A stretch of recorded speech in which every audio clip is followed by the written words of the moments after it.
bluffing, not for nothing. The block they need me, the streets they need me. The club scene, nigga, it's mine.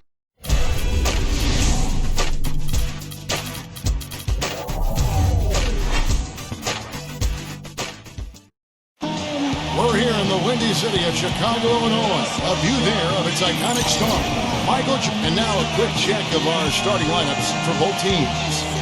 And it's Kelly Olynyk out of Gonzaga, a 7-footer with inside-outside offensive skills. In the middle at center. He's thrilled for this one. Everyone will be watching now how he does in his first NBA official game. Then there's C.J. Miles, and it's Bennett in the power forward position. And for the home team, and in the middle, out of Brazil, taken with the 28th pick back in 2008, the 6'11 pivot man, Thiago Splitter. Then there's Charlie Villanueva. Then it's Nene in at the 4.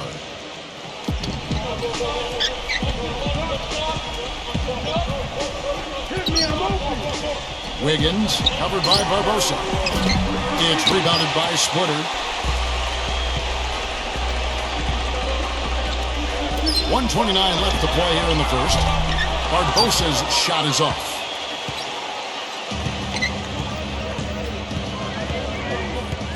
Pass to Wiggins.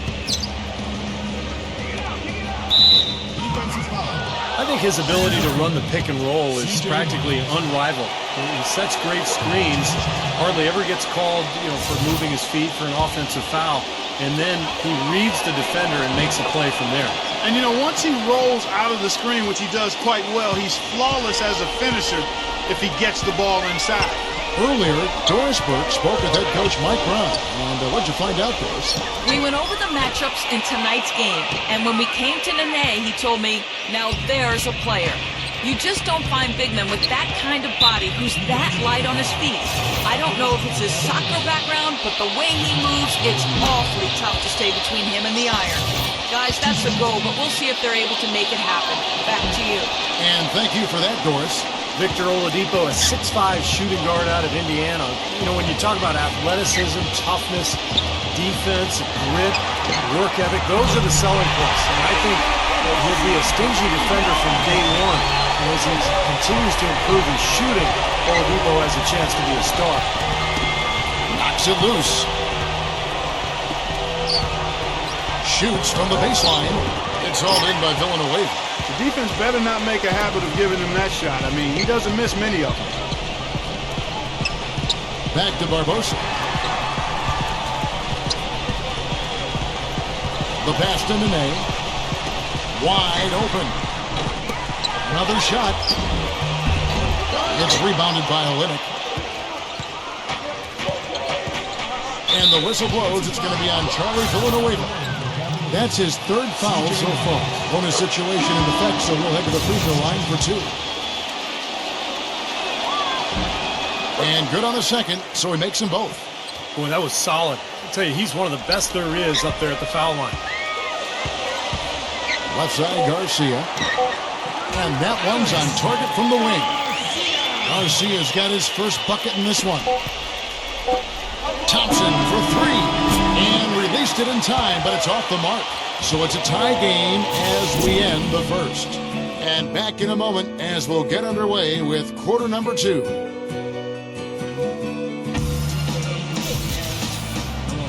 Welcome back, folks. We have a close game here at the start of the second quarter of play. Guys, what's your take on the home team so far? And I thought the defense was key here for this club. They really tightened up and made it difficult on their opponents. How about the help on the drives and rotations? I mean, they've really been in sync as a unit. Jarrett Jack has checked in for C.J. Miles.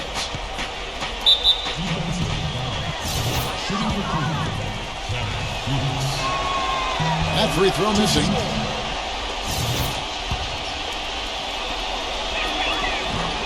Good on the second free throw.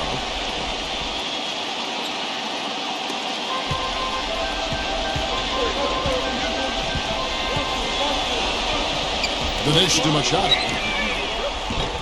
And no good. Had a chance to take the lead. Here's Anderson. Jimmy Butler was the last pick of the first round back in 2011 by the Bulls. And last season, I tell you what, he really solidified his place in the rotation, guys. He's still developing his outside shot, but he brings an awful lot to light to the table. And for Jimmy Butler, what a story. Abandoned as a child, bounced around from home to home. One coach would take him in, another family would take him in. It was a very tough upbringing down in the Houston area. He overcame tremendous odds.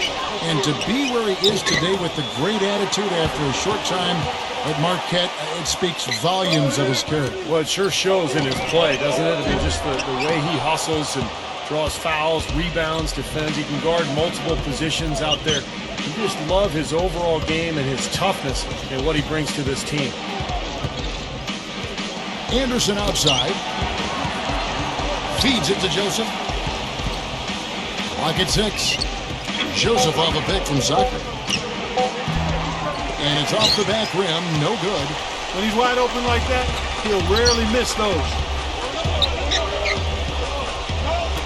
All alone. The rebound by Anderson. Boy, that's a warm-up jumper there. I mean, when you're a pro, you can't make excuses for missing that one. Garcia's shot is good. D there, guys, was pretty much non-existent. I mean, you can't leave a good shooter like that open. And Joseph kicks to Anderson. Carries it from three-point range. This is great. Three-pointers going down quickly at both ends. Yeah, it took them no time to answer back on that possession. About 3 seconds between shot and game clock. Great open look there. Taylor's got himself going with the triple, his first basket of the game. And Joseph kicks to Anderson. He dishes it to Joseph from deep. And that one's good. Taylor with the ball. Number 6. And he jams it with authority. There it is, guys. That Olay defense.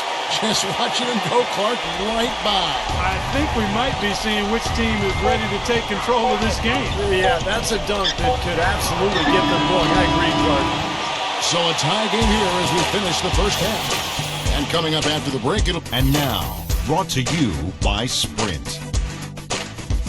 It's Hump Day. The Sprint Halftime Report, presented by Sprint.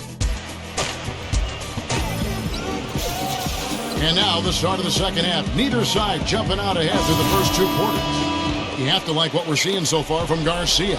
Yeah, and you know the numbers aren't that gaudy when you look at the box score. It's more about his energy and his impact. You know, sometimes the stats can be misleading, but he certainly has been a big factor.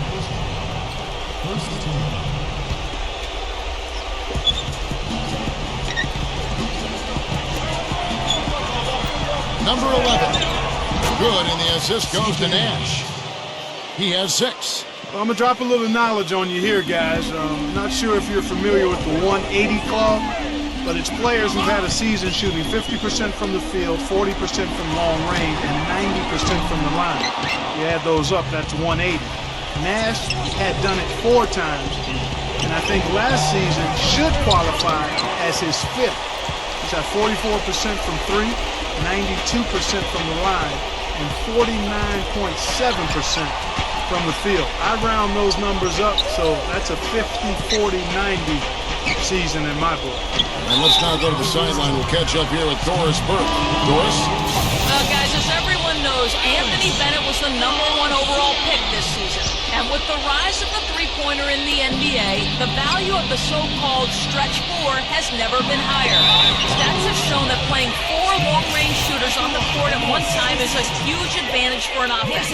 So for Bennett, a forward who can shoot with range and do damage inside, he finds himself in a league eager for his talents. Certainly a player to root for. Thanks, Doris. And you know, he's still so young, but has shown a lot of promise. It's going to be really fun to watch him develop. And Clark, going back to the 180 Club you talked about, Nash has now done that 4 or 5 times, depending how you count last season. Well, he stands apart in that. I mean, it's only happened 12 times in NBA history. Larry Bird was the only player to do it more than once before Nash did. So, yeah, you're talking about one of the great shooters ever in Steve Nash. Dishes to Bennett. And you can count it. He'll go to the line with a chance to make it 3. And the lead goes right back over. This is a seesaw affair. The game's there for the taking, but neither team seems to want it. He's getting his first free throw attempt of the game here. Kelly Olynyk, a 7-foot junior, actually spent 4 years at Gonzaga, but couldn't crack the rotation early on, so he redshirted during his junior year. And boy, did that pay off. Had a fantastic final year at Gonzaga and a very skilled big man who has a chance to be pretty good. Bergeron. It's his first trip to the line. Free throw, good, Bergeron. So he gets them both. Gone 2 of 4 here to start the second half. Nash with it. He hasn't yet put up any points in this one. With 4 seconds on the clock, misses off the left iron. 3/4 of play in a close game here. The away team. We welcome you back to what has been a good one here as we get into the fourth quarter.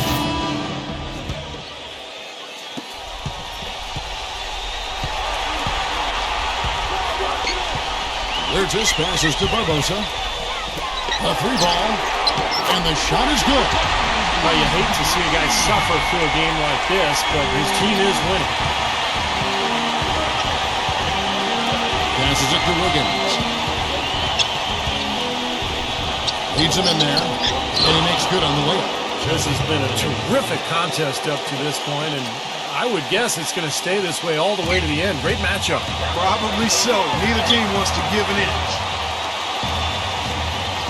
He kicks to Barbosa. Pass to Burgess.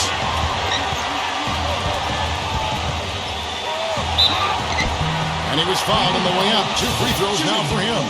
Nice work to get inside and draw the foul. Yeah, it's obvious. The defense not going to allow many easy layups. They're going to make you earn it from the line. Second one is good. Hitting both at the line, and it's a 2-point ball game. Great composure at the line. A lot of pressure on those free throws, but he stepped up and buried them. Number 11. Good, and the assist goes to Nash. There is just no way Clark could tell who is going to pull this one out. You know what, Kevin? I think looking at this game, it may very well come down to one crucial key play. Yeah, 6 lead changes so far, so which team can come up with that big play you're talking about, Clark? That's going to be interesting. Huge shot there, and the crowd, Clark knows it. Complete euphoria there, Kevin. They're going crazy. Talk about some happy people, man. These fans are fired up. He feeds it to Bennett.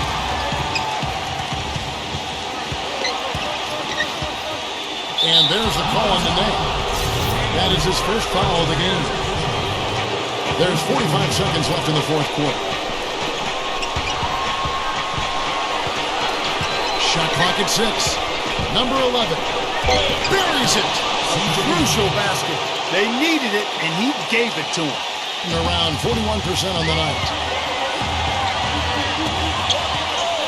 It's Leandro Barbosa on the way. Defended by Wiggins.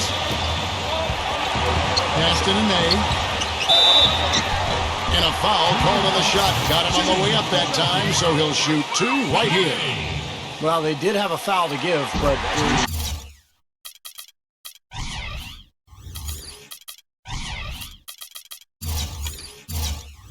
didn't get it done before the shot attempt. Yeah, you really want to try to foul in that situation before he gets into the shooting motion, and it just didn't work out that time. Well, you just knew he wasn't going to miss there, not with so much riding on it.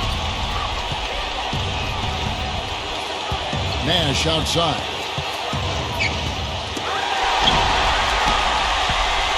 And there's the whistle, called a clear path foul there. Yep. And he'll shoot 2 at the line.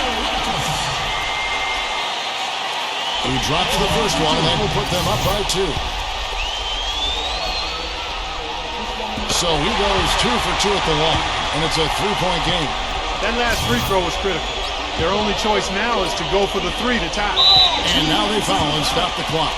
Yeah, you got to freeze the clock. I mean, that's the enemy in this situation. A few misses at the line, and they're in good shape. 2 shots. So the first one drops, and that gives them a 4-point cushion. So he gets them both, and it's a 5-point game. That may be the knockout blow, guys. Those free throws would seem to have put this one away. The feed to Olynyk. He passes it to Bennett. Beyond the arc. The shot is off. So the home crowd happy here as they get the victory. It was a solid win, Clark. Yeah, it was, and I think it came down to will more than skill. They went out and got this one. And that'll do it for Clark Kellogg, Steve Kerr, and Doris Burke. This is Kevin Harlan saying so long and thanks for joining us. As